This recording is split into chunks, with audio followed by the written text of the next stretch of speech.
নমস্কার বন্ধুরা, মালয়েশিয়ায় বাঙালিয়ানার নতুন একটি রেসিপিতে সকলকে স্বাগত। আজ আমি এসেছি দারুণ স্বাদের মুখরোচক একটি পেঁয়াজকলির রেসিপি নিয়ে। পেঁয়াজকলি তো শীতে আমরা বিভিন্ন রকমভাবে বানিয়ে থাকি, কিন্তু আজকের রেসিপিটা সম্পূর্ণ আলাদা। শীতে খুব ঠান্ডায় রাতের ডিনারে কিংবা দুপুরে লাঞ্চে কিন্তু এই রেসিপিটা দুর্দান্ত লাগে। তাহলে চলুন বন্ধুরা, রেসিপিটি দেখে নেওয়া যাক। আশা করছি আজকের রেসিপিটি সকলের ভালো লাগবে। যদি ভালো লেগে থাকে লাইক, শেয়ার, কমেন্টস এবং নতুন বন্ধুরা চ্যানেলটিকে সাবস্ক্রাইব করে আমার পাশে থাকার অনুরোধ রইল। তাহলে চলুন বন্ধুরা, রেসিপিটি দেখে নেওয়া যাক। এখানে পেঁয়াজকলি নিয়েছি আমি প্রায় 400 গ্রাম। এবার পেঁয়াজকলিটাকে দেখুন, খুব বড় টুকরো করছি না, একটু ছোট ছোট টুকরো করে পেঁয়াজকলিগুলোকে আমাদের কেটে নিতে হবে। দেখুন, ঠিক এই রকমভাবে পেঁয়াজকলিকে আমি কেটে নিচ্ছি। পেঁয়াজকলি কাটবার আগে অবশ্যই ভালো করে ধুয়ে নেবেন। দেখুন বন্ধুরা, পেঁয়াজকলি সম্পূর্ণ কাটা হয়ে গেছে। এবার নিয়ে নিয়েছি সামান্য পরিমাণ ফুলকপি। এবার ফুলকপিটাকে একদম ছোট্ট ছোট্ট টুকরো করে কেটে নেব। শীতে এই রকম টাটকা সবজি দিয়ে ফুলকপির রেসিপি বা পেঁয়াজকলি যদি এইভাবে বানিয়ে নেওয়া যায়, অসম্ভব ভালো লাগে। আর আজকের রেসিপিটা কিন্তু সম্পূর্ণ আলাদা। এইভাবে একবার বানিয়ে দেখবেন, অসম্ভব ভালো লাগে। দেখুন, ফুলকপিগুলোকে কিন্তু আমি ভীষণ ছোট ছোট টুকরো করে কেটে নিচ্ছি। চাইলে এর থেকেও বড় করে নিতে পারেন, তবে এর থেকে বেশি বড় করলে পেঁয়াজকলি এবং ফুলকপির যে টুকরোটা, এটা কিন্তু অসমান থেকে যাবে। তখন ফুলকপিটা সেদ্ধ হবে না, অথচ পেঁয়াজকলি সেদ্ধ হয়ে যাবে। আর এদিকে নিয়েছি এবার একটা আলুটাকে ভালোভাবে ছুলে নেব। তারপর ছুলে নিয়ে দেখুন বন্ধুরা, আমি কিভাবে ছোট ছোট টুকরো করে নিই।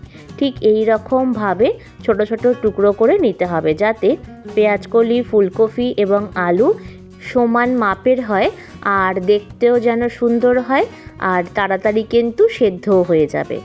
আর আলুগুলো কাটা হয়ে গেলে অবশ্যই ধুয়ে নেবেন। এবার এদিকে নিয়েছি একটা মিডিয়াম সাইজের পেঁয়াজ।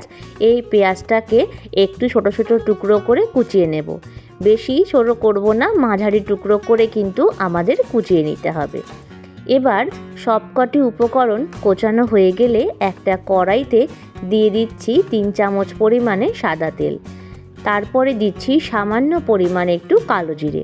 চাইলে আপনারা রেসিপিটা সর্ষের তেলেও বানিয়ে নিতে পারেন। এবার দিচ্ছি 2টো শুকনো লঙ্কা ফাটিয়ে। ভালোভাবে ফোড়নটাকে নাড়াচাড়া করে যাতে লঙ্কাটা ভাজা হয় সেই দিকে খেয়াল রেখে দিচ্ছি কিছুটা পরিমাণ রসুন কুচি। এখানে আমি 4 কোয়া মতন রসুন ভালোভাবে কুচি করে দিয়ে দিলাম।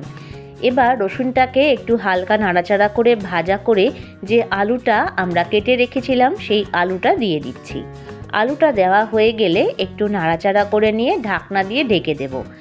2 মিনিট পরে ঢাকনাটা তুলে দিলাম এবং আলুটা কিন্তু বেশ ভালোভাবে হালকা নরম হওয়া শুরু করেছে।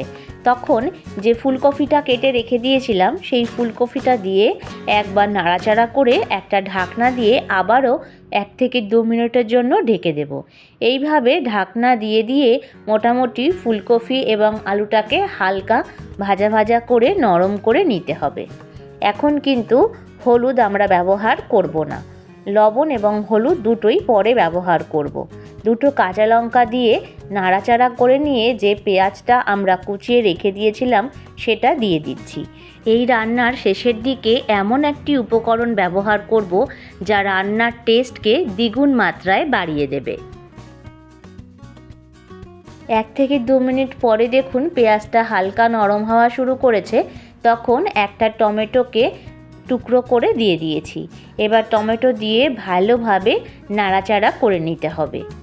তারপর দিচ্ছি সামান্য পরিমাণ লবণ। এখানে 1/2 চামচ লবণ, 1/2 চামচ হলুদ আর সামান্য পরিমাণ কাশ্মীরি লাল লঙ্কার গুঁড়ো ব্যবহার করেছি যাতে রঙটা সুন্দর আসে। তারপর একবার ভালোভাবে নাড়িয়ে চাড়িয়ে নিতে হবে। দেখুন আস্তে আস্তে কিন্তু কালারটা চেঞ্জ হওয়া শুরু করে দিয়েছে। এবার ঢাকনা দিয়ে আবারও 1 মিনিটের জন্য ঢেকে দেব। 1 মিনিট পরে দেখুন বন্ধুরা, রঙটা বেশ অনেকটা চেঞ্জ হয়ে গেছে আর টমেটোটা কিন্তু ভীষণ সুন্দরভাবে গলে গেছে। দেখুন, আপনারা দেখলেই বুঝতে পারবেন। ঠিক এই রকমভাবে ঢাকনা দিয়ে ঢেকে ঢেকে রান্নাটা করলে তেলটাও যেমন কম লাগে, তেমন কিন্তু খাবারের টেস্টটাও ভালো হয়। কিছুটা সময় নিয়ে একটু ঢেকে দিতে হবে যাতে আরও কিছুক্ষণের জন্য আলু এবং ফুলকপিটা নরম হয়। দেখুন, এবার কিন্তু বেশ সুন্দরভাবে আলু, ফুলকপি এবং টমেটো সব নরম হয়ে গেছে। তাই এবার পেঁয়াজ কলিগুলোকে আমি দিয়ে দিচ্ছি। পেঁয়াজ কলিটা যদি আগে আমরা ব্যবহার করতাম তবে কিন্তু এটা একদমই নরম হয়ে যেত আর খেতে ভালো লাগতো না। এইভাবে একবার ভালোভাবে নাড়িয়ে চাড়িয়ে নেব। বন্ধুরা, আমার এই ছোট্ট চ্যানেলটায় আপনাদের সাপোর্টের খুব প্রয়োজন, তাই প্লিজ সকলে আমাকে সাপোর্ট করে আমার পাশে থাকার অনুরোধ রইল। একটা ঢাকনা দিয়ে 2 মিনিটের জন্য ঢেকে দেব। 1 থেকে 2 মিনিট পরে দেখুন বন্ধুরা, পেঁয়াজ কলিটা কিন্তু হালকা হালকা নরম হওয়া শুরু করে দিয়েছে। তাই একবার নাড়াচাড়া করে নিয়ে বারবার ঢেকে ঢেকে আরও কিছুক্ষণ সময় নিয়ে কিন্তু এটাকে ভাজা করে নিতে হবে। বেশ কিছুক্ষণ পরে দেখুন পেঁয়াজ কলিটার কালারটাও চেঞ্জ হয়ে গেছে আর সম্পূর্ণ কিন্তু ভাজাও পেঁয়াজ কলিটা হয়ে গেছে। এবার তাই খুন্তির সাহায্যে একবার নাড়িয়ে চাড়িয়ে নিয়ে এবার পেঁয়াজকলি, আলু আর ফুলকপিটাকে দেখুন সাইডে সরিয়ে দিচ্ছি আর মাঝখানটা একটু গর্ত করে নিচ্ছি। এবার এই মাঝখানে দেব সামান্য পরিমাণ একটু সাদা তেল। এই 1/2 চামচ পরিমাণ সাদা তেল দিয়েছি। এবার এখানে তেলটা গরম হলে 2টো ডিম আমি ফাটিয়ে দিয়ে দিচ্ছি। আমি এখানে পেঁয়াজকলি, আলুর অনুপাতে ডিম ব্যবহার করেছি, চাইলে আপনারা এর থেকে কম বা বেশিও ব্যবহার করে নিতে পারেন। এবার দিচ্ছি সামান্য পরিমাণ একটু লবণ। এবার এই ডিমটা কাঁচা থাকা অবস্থাতেই এটার সাথে কিন্তু নাড়িয়ে চাড়িয়ে নিতে হবে। দেখবেন বন্ধুরা, ডিমে একটু আষ্টে গন্ধ থাকে, তাই যাতে আষ্টে গন্ধ না হয় সেই জন্য কিন্তু গ্যাসের ফ্লেমটা কমিয়ে বেশ ভালোভাবে নাড়াচাড়া করে নিতে হবে এবং ডিমটা যাতে সম্পূর্ণ ভাজা হয় সেই দিকে খেয়াল রাখতে হবে। মোটামুটি 2 থেকে 4 মিনিট মতন ভালোভাবে পেঁয়াজকলিকে এই ডিমের সাথে ভাজা করে নিতে হবে। দেখুন বন্ধুরা, 3-4 মিনিট পরে আলুটাও ভীষণ সুন্দরভাবে সেদ্ধ হয়ে গেছে আর ডিমটাও বেশ ভালোভাবে ঝুরঝুরে হয়ে গেছে। এবার একটা পাত্রে চলুন পরিবেশন করে নিই। আমাদের কিন্তু পেঁয়াজকলি, আলু, ডিম ভাজা একেবারেই রেডি হয়ে গেছে। ভিডিওটা ভালো লাগলে লাইক, শেয়ার, কমেন্টস এবং নতুন বন্ধুরা চ্যানেলটিকে সাবস্ক্রাইব করে আমার পাশে থাকবেন। প্রত্যেকে ভালো থাকবেন, সুস্থ থাকবেন, অনেক আনন্দে থাকবেন। রেসিপিটা দেখার জন্য অসংখ্য ধন্যবাদ।